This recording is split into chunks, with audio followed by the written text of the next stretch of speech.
Hello, hello. You're listening to Accio Politics, a Harry Potter reread podcast focusing on politics in the wizarding world. I am Adri, one of your hosts and recovering English major, who just so happens to be a geriatric pregnant person. Geriatric. My butt. Yes, my uterus is a shriveled update. God, the fact that anyone over the age 35 is considered geriatric is just absolute bullcrap, in my opinion. It's because we're in Victorian England, don't you know? Yeah, maybe geriatric back when people died at like 50 years old. Come on, people. Lifespans have changed since then. Goodness gracious. Geriatric. Well, I'm Helene, your co-host, producer, and someone who has been traveling so much that I am just ready to stay put for just a little bit. Please, just let me stay. But Helene, you've had such a fun adventure the last 2 weeks. You went to New York Comic-Con, and then you went to a wedding. I did. I actually met John Cena at New York Comic-Con. That was kind of cool.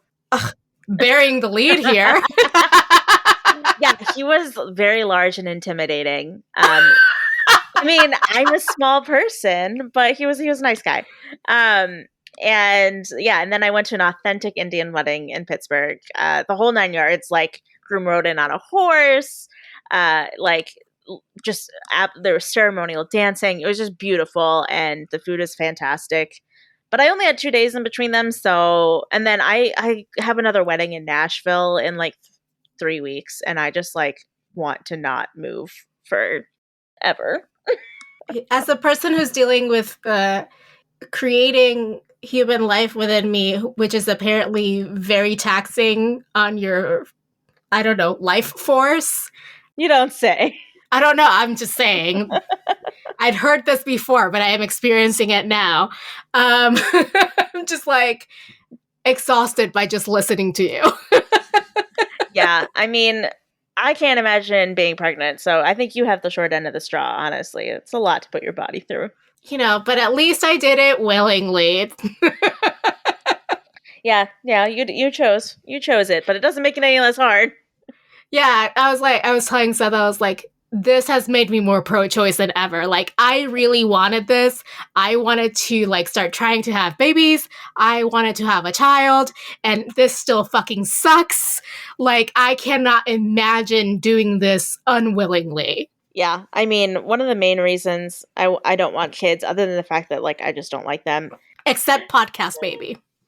Yeah, no, I mean, your baby I'm sure I will enjoy, but and just in general, I don't enjoy being around kids. But one of the main reasons is that I never want to put my body through pregnancy. That sounds awful. If I ever do decide I want kids, I will probably go with adoption because I ain't going through that shit and I haven't. Do not recommend if you're on the fence, is all I'm saying. Yeah, it's a lot. I mean, pregnancy is great. Birth is great. Go have children. Or don't. Do whatever the heck you want. No, I hate when people are like, it's such a magical time. And I'm like, yeah. Is the nausea the magic? Is the exhaustion the magic? Are the hot flashes the magic? What fucking magic are you talking about? No, the magic is when you actually give birth and have vaginal tearing and poop on the table during labor. That's the really magic. Looking forward to that, you guys. Yeah, so looking forward to that. Yeah, good luck with that. I will not be there. This is not an anatomy podcast or a pregnancy podcast, Lane. This is a Harry Potter podcast. So let's talk about what we're here to talk about today. Today, the focus of this episode, believe it or not, is not what we talked about before. It is chapter 13, titled The Secret Riddle of Harry Potter and the Half-Blood Prince. Yep, it's another flashback episode, guys. Flashback chapter. This is the one where Harry has his second private lesson with Dumbledore, in which he is shown Dumbledore's memory of Tom Riddle and meeting him as a young child, as being visited by a younger version of himself. And he tells young Tom Riddle of the existence of Hogwarts and the fact that he is a wizard. You're a wizard, Tom. Doesn't have the same ring to it, you know? Yeah, no, it's not as iconic of a line, I would agree. I don't think it's iconic. But I feel like you left out the most important part, which is Dumbledore's physical appearance when he goes and visits this young Tom Riddle. Yeah, just imagine Jude Law wearing the what was the description of the suit again? So the the suit is described as being flamboyantly cut suit of plum velvet. God, that is a power move. It's I mean velvet, and not only velvet but plum velvet. Oh, gotta love it. Yeah, like offset by his auburn hair and beard, by the way. I bet you he's wearing like he has a little bit of a heel on his shoe too. You know, like like it's definitely like it's like the 70s it's supposed to be, right? Like he's definitely wearing a heel, like yeah. Oh my gosh. Or is it the 60s? I can't remember. Or the 50s. Oh my god. It actually might be like the 40s. Or the 40s. Shit. We are really bad at this, you guys. Well, no, because I think Voldemort was born in the 40s, so it's probably the 50s. He was born in 26. Oh, 1926. Okay, yeah, so it's like so the 30s. Yeah, it's man, Dumbledore was ahead of his time with it. He was ahead of his time with his fashion sense if he's wearing plum velvet suits in the 30s. I thought for sure we're talking about like the 70s here, honestly. I mean, it sounds like a 70s type suit. Goodness. Did they even make velvet in the... I'm sure they made velvet in the 30s. Of course they did. They did it like the Regency era as well. Come on. I just can't... I can't imagine anyone wearing something made fully of velvet back in the 30s, but whatever. That's fine. You know what? Fine. Now we're just going to get into like a whole fashion hole later on, like researching like 1938 suit styles in England. Oh my gosh. Yes. And we'll if we indeed do that and we find something worthwhile, I will post it on our social media for you. Can't believe I thought it was the 70s. What a dummy. Anyway. I mean, the description is apt for the 70s, so. But the fact that it was flamboyant, you know, I'm like, yes, Dumbledore, yes. Maybe the secret is how he got the suit cut, you know? Maybe. Dumbledore's secret. So it's flamboyant. That was a terrible joke. Anyway, let's head on over to our Hogwarts Debate Club segment where we talk about what politic we each thought this chapter embodied after reading it. So my politics this week is the politic of transactional knowledge. It's the idea of knowledge as a currency, something that has value and impacts real world events. And sometimes, you know, how much money you can make. There is such a thing as an economy of knowledge in this chapter. Dumbledore is sharing or exchanging knowledge gathered with Harry for a purpose, and that purpose is so that, you know, Harry can eventually vanquish Voldemort. And we see in the pensieve how Dumbledore extracted knowledge not only from the matron at the orphanage, but also from Tom Riddle himself. Now, Tom is also kind of engaged in this like economy of knowledge, but he only wants to take knowledge, even at 11 years old, to use for his own advantage. And he doesn't want any help from adults or anything like that. Whereas Dumbledore seems to have a more cooperative spirit in the exchange of knowledge. Now, one of the things that really stood out to me as far as the politics of transactional knowledge is that Merope didn't know how much the locket was worth, so she got shortchanged when she tried to sell it. Yeah, so it's kind of like the mixture of metaphors here with the, you know, metaphorical knowledge money and actual money. So yeah, I mean, I definitely see your transactional knowledge in the chapter. I think that's accurate.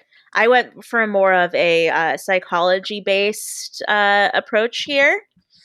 That is the Helene stamp. Yeah, it's on brand. As my psychology major always likes to bring that back. But I went for nature versus nurture for my politic in this chapter, where most people are familiar with the term nature versus nurture, even if you're not, into psychology or anything like that. But it's the debate that involves the extent to which a particular aspects of behavior are a product of either inherited, like genetic, or acquired, or like learned influences. So whether like what parts of us, so basically, it's whether or not your nature, what like your genetics, and your what you're born as, if that is more important to your development or who you are as a person over like your nurture or your environment or the things that you learned growing up,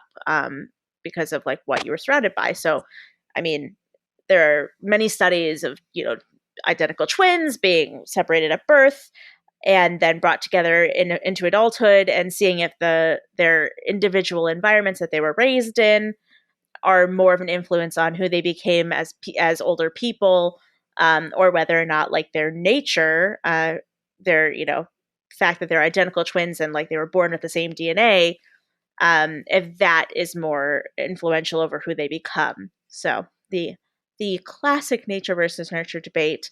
And I picked this for this chapter because this chapter brings up a lot of questions of why Voldemort might be the way he is. Is he the way he is because of his environment that he was brought up in, or because of the genetics and the nature of who he was always going to be, just like ingrained in his DNA? So when I look at it, I kind of see like we know that Voldemort has an early childhood that's filled with trauma and abandonment and potentially abusive surroundings with the orphanage and all of that. Not a very great place to grow up. However, this is then followed by him being taken in by the wizarding community and brought to Hogwarts, which is arguably, I guess, a more nurturing environment, and would more easily allow someone to thrive growing up in. And then the interesting part, though, that I like to look at is that we see this exact same pattern with Harry, because he has an early childhood filled with trauma. His parents died when he was 1. He was abandoned then by his parents because they died, and then brought into an abusive surrounding of the Dursley household. So exactly the same as Voldemort, as well as being like taken in by the magical community at the age of 11, going to Hogwarts, and then having that environment growing up from 11 onward. So Harry and Voldemort basically have the same circumstances, the same nurture growing up. So if their nurtures are the same, then why are they such different people? It's arguable that it's their natures that make them such different people. And therefore, in this sort of specific situation, nature seems to be the overriding influence on who they become as people, because obviously we see psychopathic tendencies in Tom Riddle, and the fact that like he has lack of empathy, doesn't understand emotions, doesn't make emotional connections with other people. And Harry has a lot of empathy and a moral compass and very strong connections with other people. And if they were raised in the same type of environment, then the only thing that would explain them having such stark differences in personality and I don't know, mental, what's the word? I can't think of the word I'm trying to think of right now, but the biggest explanation for them having such differences would then be nature and not nurture. Well, and another thing that we see them differ, right, in that nature versus nurture way, is that Voldemort is really quick into believing that he's a special boy, whereas Harry is like, excuse me, what is this, a prank? Yeah, like Harry like can never believe that he's any different than anybody else, like any more important than anybody else. He has like an inferiority complex, while Voldemort tends to have a superiority complex. Yeah, he wants power and he wants control and he wants to exert his will, even on this wizard who is visiting him and telling him that he has magic. Like that moment of tell me the truth, Yeah. Like it was a command, and then how swiftly he changes to please sir kind of thing is very psychopathic. Yeah. Yeah, and psychopathy is something that you are inherently born with. It's not something that you can like get or catch over time, or like get as a product of your environment. I think there are like certain very Traits?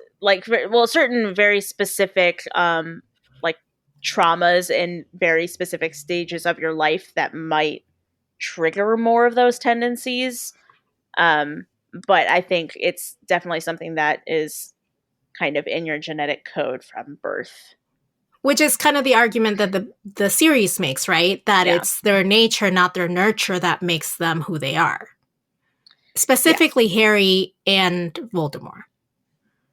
Yeah. Yeah. I think the series definitely sides on the nature side of the debate, while there are definitely like schools of thought that think that, you know, just the fact that the whole thing of Voldemort being born without a conscience or whatever because he was a product of a love potion, like in the real world, just because you might be a product of rape or your father is a rapist, like doesn't mean that you are going to grow up to be a rapist or a violent person.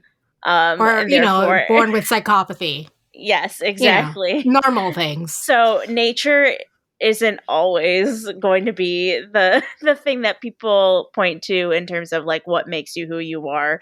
There are a lot of things that contribute to a person, and I tend to think nurture is more important in the real world. But in the series, it seems that they are focusing on nature being like the main thing that makes you who Exactly. you are. Which is kind of very like, well, if your parents were good, then inherently you must be good. Yeah. And it kind of perpetuates the idea of like generational wealth and success, like you're successful because your parents were successful, not, like it kind of becomes like a trap in a way. Yeah, it's very rare that we see anybody in the series kind of stray away from the type of people that their parents were. Yeah, like I think the only notable like mention right now would be Sirius Black. Sirius, yeah, for sure, and that I don't even know if you can say is nurture, like if who he is can be attributed to his nurture, because if that was the case, he would be just like the rest of his family because he was raised in his family's home with, their He beliefs was just an surrounding him. anomaly. Yeah, like he was raised in like surrounded by his family's beliefs, and his family like his nurture was basically the same as his expected nature. So, yeah, his was just a fluke, I guess. But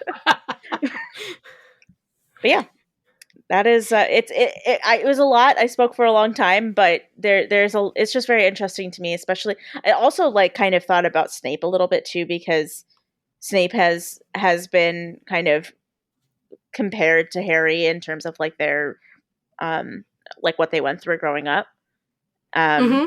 as well, and then Snape is kind of completely like the product of his own nature as well, it seems, and not nurture. I don't know. It's very interesting. I think it's something that could be very very like interesting to look at deeply in the series. Okay. Well, let's go on a deep dive further. If you don't mind, I'm going to share the quote or moment that I thought really exemplified the politics of transactional knowledge. Yes, go Now, ahead. this is Mr. Cartatus Burke speaking in the memory in the pensieve, like in that like shimmery memory. And he's talking about Mariope. She said the locket had been Slytherin's. Well, we hear that sort of story all the time. Oh, this was Marilyn's, this was his favorite teapot. But when I looked at it, it had his mark all right, and a few simple spells were enough to tell me the truth. Of course, that made it near enough priceless. She didn't seem to have any idea how much it was worth. Happy to get 10 galleons for it. Best bargain we ever made. Yeah, So here we see how Mariope's like lack of knowledge of how much worth her heirloom had. really shortchanged her and could have changed her life and her child's life. Totally. Yeah. And this person really took advantage of it, which I have more to say on later. I think like the idea of like transactional knowledge is also really interesting when you think about like access to knowledge too, because like people who have access to knowledge tend to have access to money, and therefore if knowledge is money, then you need money to get money. Well, and access to reliable knowledge, right? Yeah. Because she had access to certain knowledge. She knew the locket was Slytherin's, right? Yes. But she didn't understand the value of that because her father probably didn't think that she was good enough to be trusted with all that information. He treated her like a maid. How is she supposed to know that that was, valuable? Yeah. Yeah. Very interesting. How about you? What was your quote? Yeah. My quote was Harry saying, and he was one second. My quote was, it says, and he was a parcel mouth, injected Harry. Yes, indeed, a rare ability, and one supposedly connected with the dark arts. Although, as we know, there are parcel mouths among the great and good, too. In fact, his ability to speak to serpents did not make me nearly as uneasy as his obvious instincts for cruelty, secrecy, and domination. And they're talking about an 11-year-old boy. This is not something that an 11-year-old boy learns in his environment. We're usually an 11-year-old boy, we hope not, right? Or girl, or whatever. Yeah. Does. Like, we hope that's not an instinct of a child that young. Yeah. Yeah. It's just, a lot. We're seeing a lot and we're learning a lot about Voldemort, even as just a very small, young child. Well, speaking of characters, the character that for me exemplified the politic of transactional knowledge was Dumbledore, because of the way that he is able to share the knowledge with Harry, but we also see how adept he is at extracting knowledge from other people. Yeah. He got so many little like nuggets of information from the matron at the orphanage. He got nuggets of information from Tom Riddle himself. And he seems to be like a collector of knowledge, and then he kind of just puts it together and simplifies the knowledge to then share with Harry only what he needs to know. He's not giving him the entire history. Yeah, I was going to say, I think that throughout the series in general, Dumbledore is very transactional with his knowledge, and the fact that he only tells people what he wants them to know when he wants them to know it, and no other time. Yeah. Yeah. Like, you have to earn the knowledge from him, or you have to... You need to be worthy of the knowledge. Yeah. It's very transactional, for sure. How about you? Not surprisingly, my character is Tom Riddle for Nature versus Nurture. I mean, that's kind of... I mean, him and Harry, but like the main study of the concept in this chapter is really Tom Riddle and whether or not nature or nurture is overcoming and why he is the way he is at this point, when he's 11, and obviously as a grown adult as well. Well, so when I'm thinking about how the politic that I chose, transactional knowledge, like, is portrayed throughout the rest of the book, I'm thinking about how this is the book in the series where Harry acquires the necessary knowledge to hunt down Horcruxes to eventually defeat Voldemort. And he acquires like the knowledge of how Voldemort thinks, how like what makes him tick. And that's what makes him successful in the end. Yeah. I was actually surprised you didn't talk about the book, the Half-Blood Prince's book. I mean, yeah, whatever. Like, it happens. But I like, to me, like, the big picture is, like, this is where he acquires what he needs to defeat him. Yeah. And that's not in the book. Yeah, I guess, like, if the politic was, like, more access to knowledge and not just not transactional knowledge. Exactly. It would make more sense, because, like, Harry's access to... Like, he has special access to knowledge that no one else has access to, and he's not really like being transactional about it and like only giving the knowledge to other people if they like for certain things. Like he's not profiting in it other than like maybe getting good grades, like he's not he's not bartering What if with he was that like knowledge. dealing like knowledge on the side? Like he was a knowledge dealer. Like I'll tell you a secret from this book if you do this for me. Helene, are we knowledge dealers? Maybe.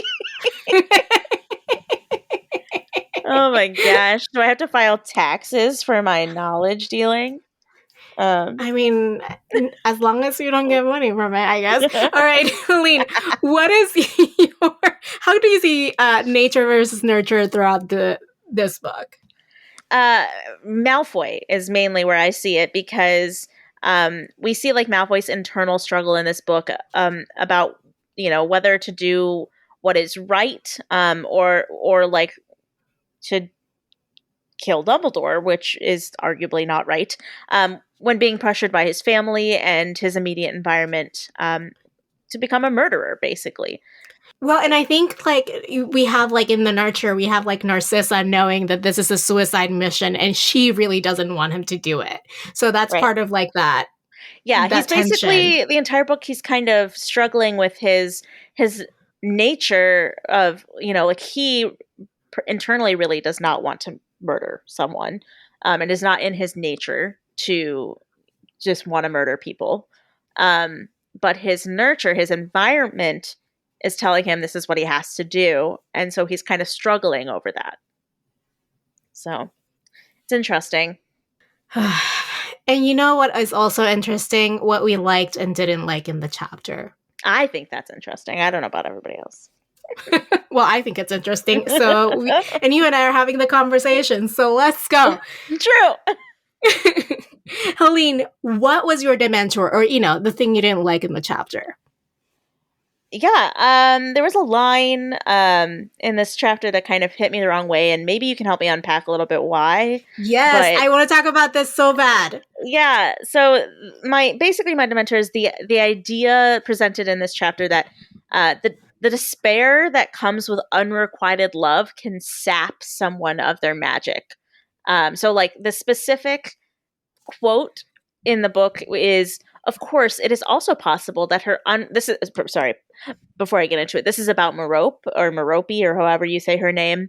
Dumbledore is talking to Harry about this, and he says, of course, it is also possible that her unrequited love and the attendant despair sapped her of her powers. That can happen.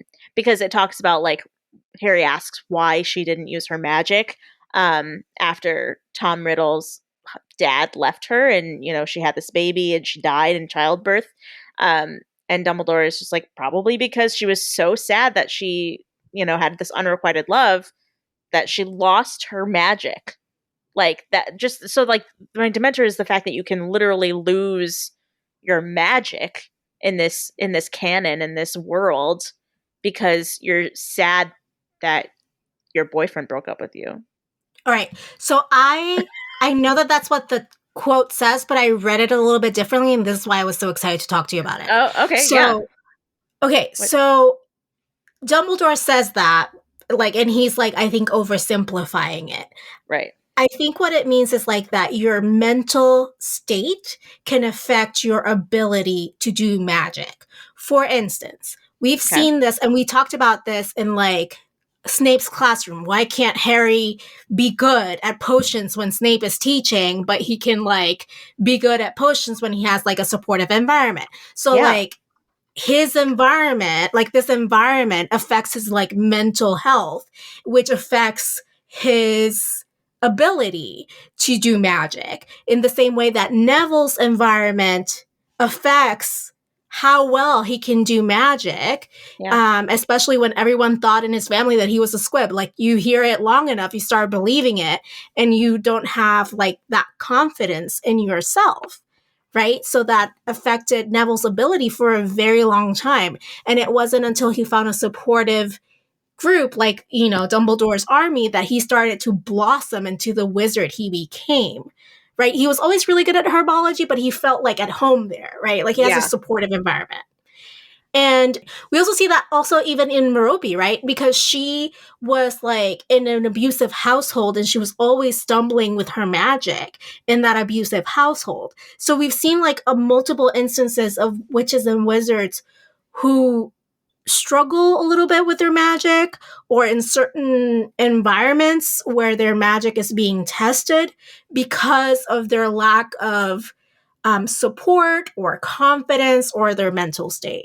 So I thought that was a very interesting like connection to make back to what we were been talking about. I like that read of it a lot better because when I first read it, I definitely saw it as like, oh, just, unrequited love in general can like make you not magic anymore. But now that I'm after like listening to you kind of walk through that, when I reread the quote, so the quote literally says, "Of course, it is possible that her unrequited love and the attendant despair sapped her of her powers. That can happen." So now that I reread it, I'm kind of like, oh yeah, he's actually saying that like her despair, which just happens to be caused by unrequited love in this instance, is what sapped her of her magic. It could be what sapped her of her magic. So yeah, I read it more as like your mental state can impact your abilities. Yeah. Much like in the real world, like our world, right? Your mental health can impact your ability to get things done. Like Totally. it is a well-known side effect of depression that some people don't take care of themselves and their health. Right? So that doesn't mean that they are not able to do it. It just means that they just, Yeah, I guess then what my, like, understanding that, then I think that my Dementor kind of shifts into the mere fact that the entirety of Merope's character does not pass the Bechdel test. Like, her entire existence is just dependent on, and like whether or not she, like, her entire character is just revolving around the fact that she had this unrequited love and was in love with this muggle who and it's not just Tom, right? Like her entire character revolves around the approval of men, her father and her brother included, right? And there's a later quote that says she was greatly weakened by long suffering. And this is later in the chapter, and it's talking about Merope like not having like the will to live on or to do magic, right? Like she died in childbirth because she just couldn't take it anymore. Yeah. Her whole life is just very sad to me. And it's honestly like I would have liked to have heard more about like who she was outside of like Voldemort's specific story and like what's relevant to Voldemort. I would also like to know who she was before she even saw Tom Sr., or like if she had any other, I don't know, interests outside of that of her father and her brother. Friends. Like, did she have any friends, any confidants, anything? Like, it doesn't seem like it is the sad part from what we know. Yeah. Sad. So that's mine. What was your Dementor this chapter? My Dementor was Burke, who was like, I've got this priceless thing. Ha ha ha. Have 10 galleons. And she accepted it, so it's a fair game. I mean, I don't know many salespeople that would do differently. It's sad. It sucks. Like, well, if they can get a deal. I still hate those people.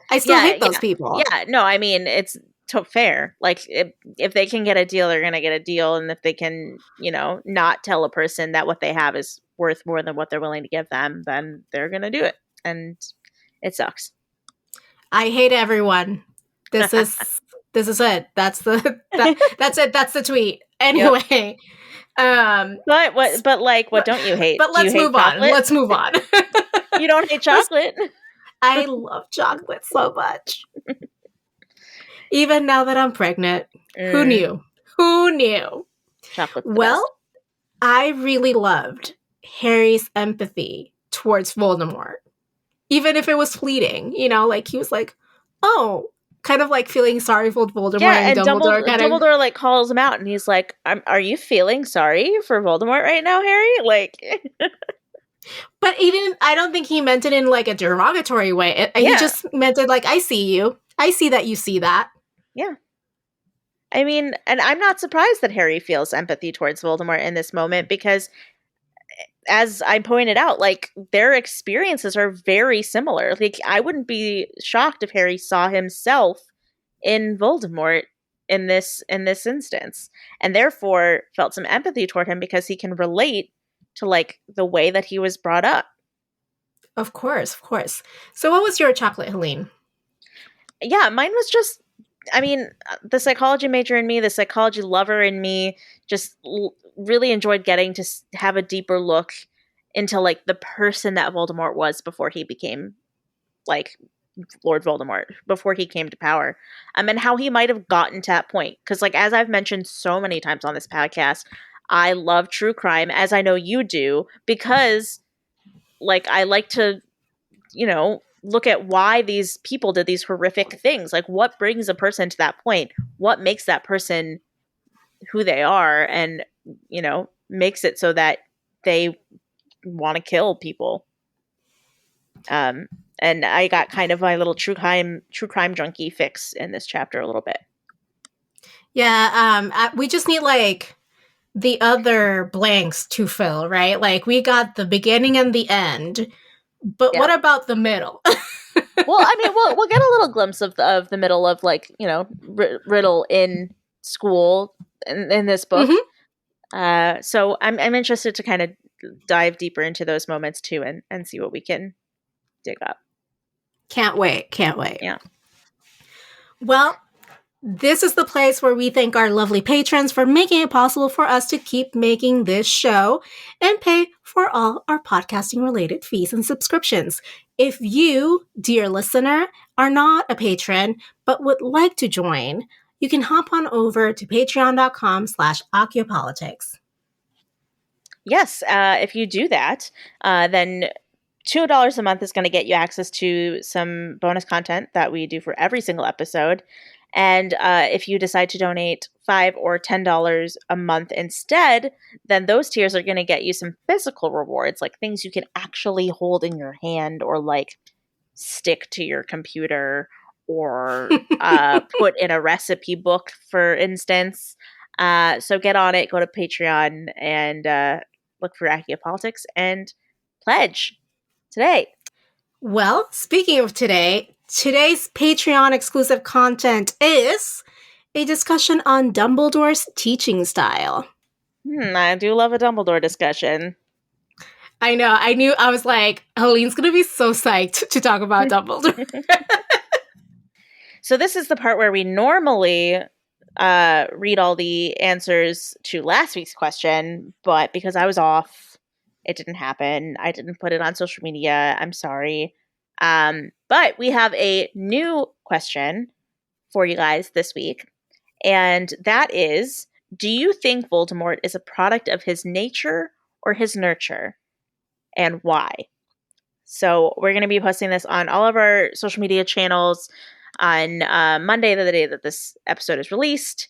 And we encourage you to respond with your thoughts, comment on the posts, DM us, email us, call us. Just let us know, because I want to know what your thoughts are. We talked about what we thought in this episode, and now we want to know what you think. Can't wait. I love hearing from everyone. Me too. Not to make it all about me, but you know.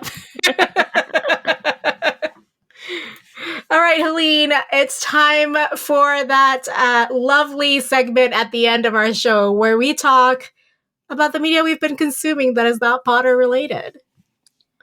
Oh my gosh, I have so many. And like, I want to be able to give each of them like their own space, but there's just so many.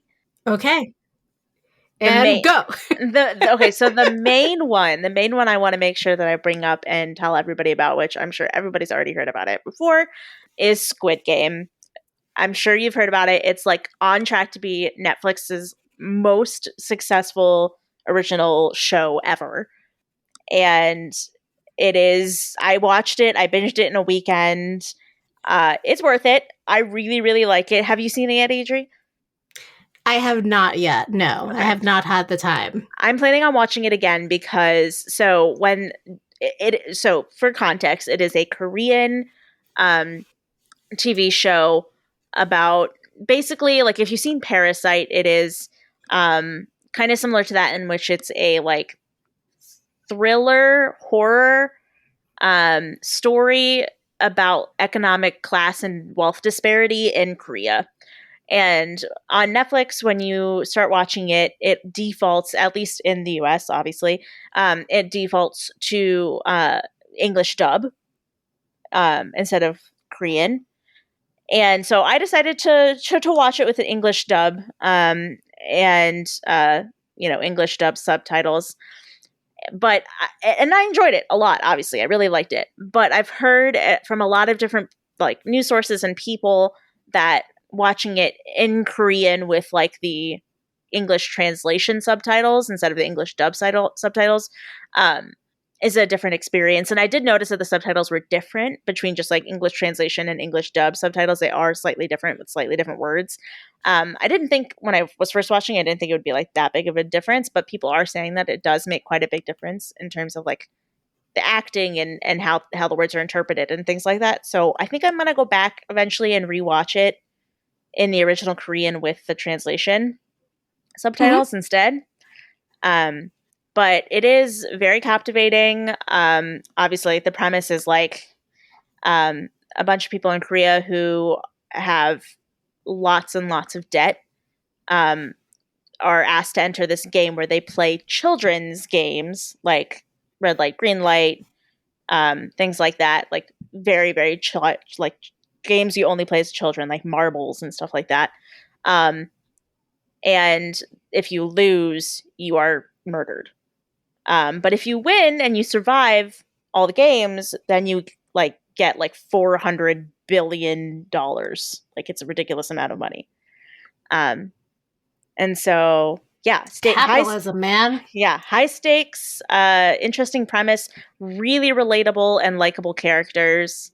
Episode 6 will slaughter you, will just murder you emotionally. Be ready for episode 6. The ending, there's a huge twist. It's so good. So yeah, Squid Game. Honestly, Helene, I don't think my pregnancy hormones can take this show. Honest with you. Watch it after you have the baby then. I think it'll be like very, very like talked about for quite a while. Like I'm sobbing at things that honestly never created emotional responses in me ever. So this show it's very emotional. It's very suspenseful. But yeah, that's the main one. And then I also watched all of season 3 of You, the show with Ben Badgley, who like stalks and murders women or whatever. The 3rd season came out. I watched all of it in one day on Sunday, and it was worth it. It never ceases to amaze me. Like your abilities never cease me to amaze me. Yeah, it's 10 episodes long, so I watched it for 10 hours. But I finished it in one day, and it was worth it, and it's very good. Season 3, they set it up to like maybe be possible to do another season, but I don't know if they're going to. But yeah, that was really good. And then also, I just wanted a quick shout out. I started Mike Schubert's new podcast, The Newest Olympian, which, as you know, he does Potterless, where he like read Harry Potter for the first time, spoiler free, and now he's doing the same thing but with the Percy Jackson books. And as you know, I read all the Percy Jackson books very recently for the first time earlier this year, or last year, I guess, 2020. And I'm just kind of having fun reliving the series, and like I can relate a lot to it more so than Potterless, because I was an adult when I read the series for the first time, and I read them for the first time very recently. So I've been enjoying it. If you like Percy Jackson, or if you want to start the Percy Jackson series and you want a podcast to listen to while you do so, I recommend it. It's The Newest Olympian is what it's called. Sounds great. I'm highly here for it. The only media I've been consuming because I've had a series of unfortunate events, as the title of that other series is. Oh, I love that series. Such a good book series. We should do a podcast on that. We can talk about that later. One podcast at a time, Elaine, you know? Oh. Is The Plus One Pact by Portia McIntosh. This is a novel available for free if you have an Audible credit subscription. So now they have what is called the Audible Plus catalog, which means you don't have to spend one of your credits on certain books. And this is one of the books that you can get for free with your subscription. And it is exactly what it sounds like. A woman who makes a pact with a random stranger to be each other's plus ones at their events. Huh. Delightful. Wow. That's kind of seems... Is it wholesome? Because it sounds kind of wholesome. There's wholesomeness in it, yes. Okay. But also there's it's a kissing book, obviously. It's a kissing book. Got it. It's a rom-com. But it doesn't have explicit sex scenes, if that's what you're asking. No, I asked if it was wholesome.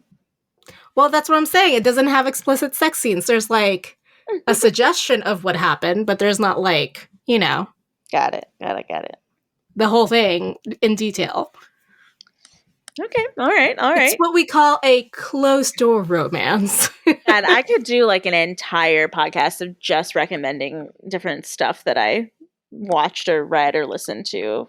I consume a way too much media, guys. Yeah, it's going to be our follow-up podcast. It's going to be it's the media we've been consuming podcast. I mean, I probably could make enough material for that, honestly. Honestly, so could I, honestly. I don't know who I'm kidding. I know. It's crazy. Well, that's it for today's episode. Please join us next week as we talk about Chapter 14 of Harry Potter and the Half-Blood Prince, titled Felix Felicis. Sounds like a lucky chapter. Who knows? Well, if you've enjoyed this conversation, as we obviously hope you did, then we would love it if you took a mere second out of your busy, busy day to give us a 5-star rating on Apple Podcasts or Spotify or wherever you happen to be listening to this podcast at this very moment. Also, go tell your friends about it. Word of mouth is also really cool. So if you have a friend who you think would be interested in the podcast, go let them know, recruit them to the Accupolitics army and just help us. We are the APA.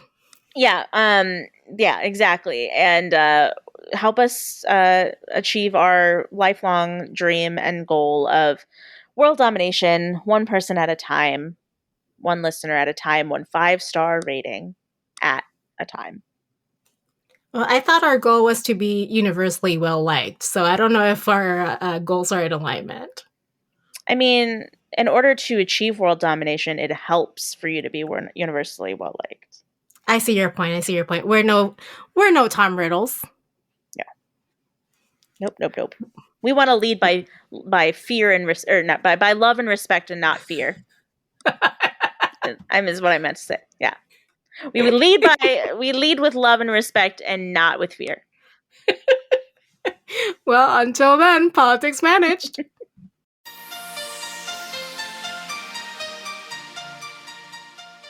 Support this show by going to patreon.com/Accupolitics.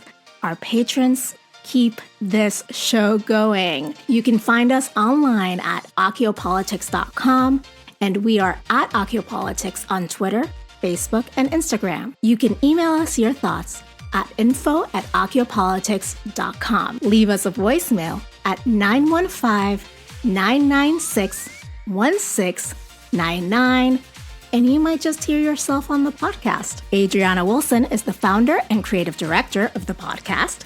Helene Karp is the producer and social media manager. Allison Pullman is the audio wizard and editor who makes us sound so good. Cover art and physical rewards are designed by Adriana Wilson. The views expressed by the hosts and guests are expressly their own and not representative of their employers or associates. Ocupolitics is part of the MuggleNet family of podcasts.